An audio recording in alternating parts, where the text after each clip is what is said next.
Hello guys.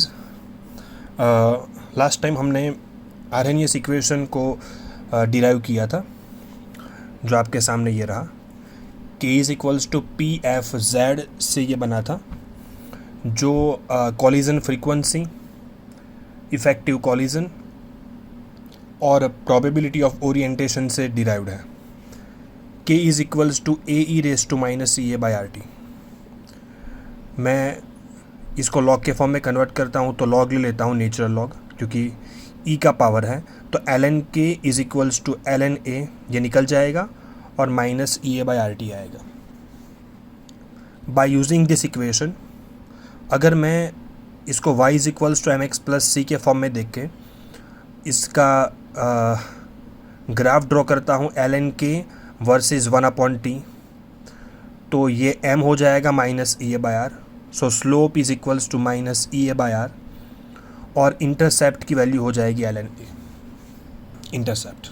ठीक है, L N के को लॉग के में कन्वर्ट करता हूँ, लॉग बेस 10, तो 2.303 से मल्टीप्लाई किया और फिर डिवाइड भी कर देता हूँ, तो हो जाएगा log K is equals to log A minus E A by 2.303 R T. और इसका यूज़ करके लॉग के वर्सेस 1/t का ग्राफ ड्रॉ करता हूँ, तो स्लोप की वैल्यू आएगी minus E A by 2.303 R और इंटरसेप्ट का वैल्यू आएगा लॉग ए।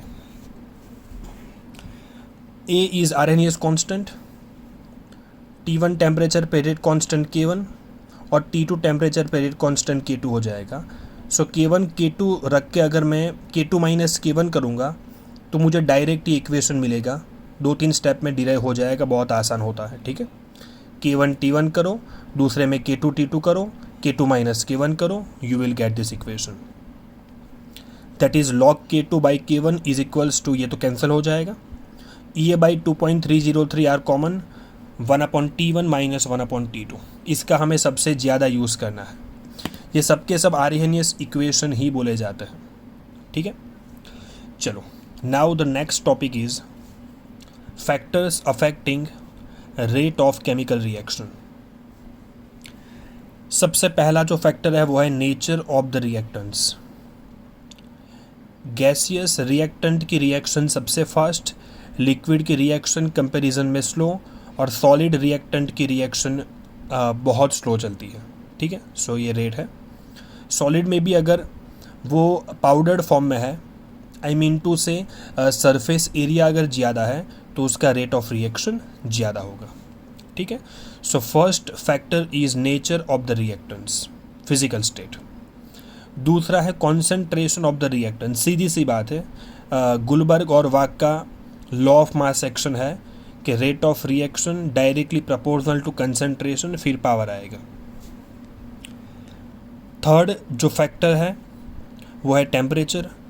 टेम्परेचर बढ़ेगा तो काइनेटिक एनर्जी बढ़ेगी and thus rate of reaction भी बढ़ेगा, बिकॉज नंबर ऑफ कॉलिजन्स बढ़ने वाले हैं। ठीक है, सबसे इम्पॉर्टेंट पैरामीटर जो है ना वो यही है।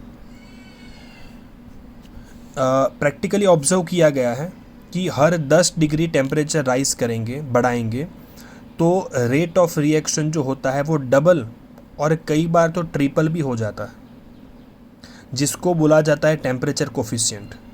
मतलब कोई भी टेम्परेचर लिया है रैंडम, 10 डिग्री का डिफरेंस है, 35 और 25, ये रेट टेम्परेचर कोफिशिएंट डबल या उससे भी ज़्यादा। ठीक है, 2 और 3 के बीच में होता है। बेसिकली ये ऑब्जर्वेशन प्रैक्टिकली किया गया है। ठीक है, क्या होता है जब टेम्परेचर को बढ़ाया जाए? सो ये एक प्लॉट इंपॉर्टेंट ड्रॉ किया है, and this is between fraction of collision and energy. T1 temperature कम है और T2 ज़्यादा है। T1 टेम्परेचर पे ऐसे मॉलिक्यूल्स की एनर्जी, ये देखो दिस पार्ट, लेस एनर्जी वाले मॉलिक्यूल बहुत ज़्यादा है, ये एरिया ज़्यादा है ना, एरिया अंडर दिस कर्व।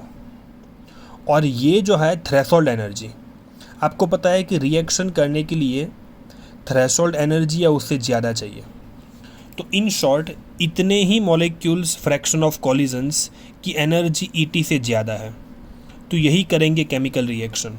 ये सब मेजॉरिटी मॉलिक्यूल्स तो विदाउट केमिकल रिएक्शन ही रह जाएंगे। अगर मैंने 10 डिग्री टेम्परेचर बढ़ाया तो you can see the plot कि लो एनर्जी वाले मॉलिक्यूल कम हुए और हाई एनर्जी की पीक बढ़ रही है, और ऐसे मॉलिक्यूल्स ऑलमोस्ट डबल हो गए, देख लो आप, जिसकी एनर्जी ईटी या उससे ज़्यादा है। ठीक है, यही चीज़ को बोला जाता है, मैंने आपको बोला था मैं समझाऊंगा, यही टाइम आ गया है कि e⁻⁻ in the Arrhenius equation is the fraction of molecules कि जिनकी एनर्जी ईटी या उससे ज़्यादा है। ये इफेक्टिव कॉलिजन इंडिकेट करता है। ठीक है, अगर मानो कि मुझे और 10 डिग्री बढ़ा के ड्रॉ करना है तो ये और नीचे चला जाएगा and this part goes up, this is T3 where T3 is higher than T2 is higher than T1। सो ये होता है जब टेम्परेचर बढ़ाया जाता है तो। ठीक है, now the fourth factor is catalyst. Catalyst आगे हमारा टॉपिक ही है वैसे, लेकिन अभी बताऊं कि ये ऐसा फॉरेन सब्सटेंस है जो कि रेट को ऑल्टर कर सकता है, बढ़ा भी सकता है, कम भी कर सकता है। बेसिकली हम यूज़ करते हैं पॉजिटिव कैटालिस्ट जो कि केमिकल रिएक्शन का रेट बढ़ाते हैं, और नेगेटिव कैटालिस्ट भी आते हैं जो कि रिएक्शन का रेट कम करेंगे। ठीक है, पॉजिटिव कैटालिस्ट की यहाँ पर बात की है तो वो क्या करेगा, ये एनर्जी वर्सेस प्रोग्रेस के ग्राफ में ये एक अलग रूट ही सिलेक्ट करता है। देखो, अगर मैं ये नॉर्मल रूट से जाता हूँ विदाउट कैटालिस्ट तो इतनी ज़्यादा ईए की ज़रूरत होती है, और विथ कैटालिस्ट में इसने एक नया रूट ही सिलेक्ट किया जिसमें ईए की ज़रूरत ही कम पड़ेगी, क्योंकि यहाँ पर एक्टिवेटेड कॉम्प्लेक्स बनता है। मैंने बताया था आपको, वो एक्टिवेटेड कॉम्प्लेक्स दोनों में अलग अलग एनर्जी वाला है, मतलब अलग अलग हो गए। एक्टिवेटेड कॉम्प्लेक्स अलग बनेंगे, दैट मीन्स कि रिएक्शन का रूट बदला, और लेस ईए का मतलब होता है रिएक्शन को फास्ट करना। मान लो अगर मैं नेगेटिव कैटालिस्ट की बात करता तो वो उल्टा कर देता, क्योंकि वहाँ पर रिएक्शन बहुत फास्ट चल रही है तो you need to lower down the rate, so वो ईए बढ़ा देगा। समझ में आया? सो कैटालिस्ट इन शॉर्ट, अच्छा कैटालिस्ट जो होता है ना, रिमेंबर वन थिंग, वो कभी भी इक्विलिब्रियम कांस्टेंट को चेंज नहीं करता, क्योंकि वो जितना रेट बढ़ाता है फॉरवर्ड का उतना ही रेट बढ़ाता है बैकवर्ड का। So there will not be any change in the equilibrium constant value. Got it? चलो, नेक्स्ट जो फैक्टर है वो है लाइट।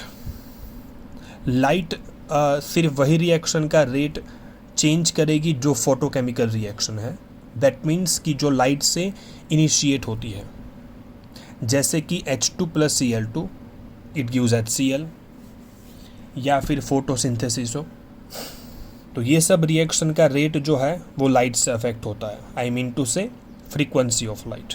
ठीक है, so these were the factors जो कि रेट ऑफ रिएक्शन को चेंज कर सकते हैं। थ्योरी में सबसे ज़्यादा पूछा जाता है टेम्परेचर और catalyst. Okay, now the next topic and the last topic is catalysis. उसके बाद हमारा ये जो चैप्टर है वो ख़त्म हो जाएगा। टॉपिक का नाम है कैटालिसिस। कैटालिसिस मतलब कैटालिस्ट को यूज़ करना। Catalyst a substance which alters देखो, इंक्रीज या decrease the rate of reaction but remains chemically unchanged at the end of the reaction. इसको बोलते हैं catalyst, and the process of using catalyst is called catalysis. Catalysis basically दो type के होता है, homogeneous और हेट्रोजीनियस। होमोजीनियस में catalyst और रिएक्टेंट का फेज सेम होता है, physical state gas gas, liquid liquid, तो ये होमोजीनियस है। और हेट्रो में उल्टा होता है, कैटालिस्ट और रिएक्टेंट के फेज अलग अलग होते हैं, ये गैस सॉलिड, ये गैस सॉलिड। और भी है Oswal process, ammonia plus oxygen, gas, catalyst हो जाएगा प्लेटिनम। ठीक है, सिंपल। चलो, नाउ कुछ टाइप में क्लासीफाई किया है कैटालिस्ट को। सबसे पहला जो है ये है positive catalysis. I told the meaning कि when the catalyst accelerates the speed of the reaction, इसको बोलते हैं पॉजिटिव कैटालिसिस। ठीक है, जहाँ रेट कम है आपको बढ़ाना है। हाइड्रोजन पेरोक्साइड का डिकम्पोजिशन, हैबर प्रोसेस, ये पॉजिटिव कैटालिस्ट। नेगेटिव में होता है हम रिएक्शन की स्पीड कम करते हैं। अगला टॉपिक जो है वो नेक्स्ट वीडियो के अंदर।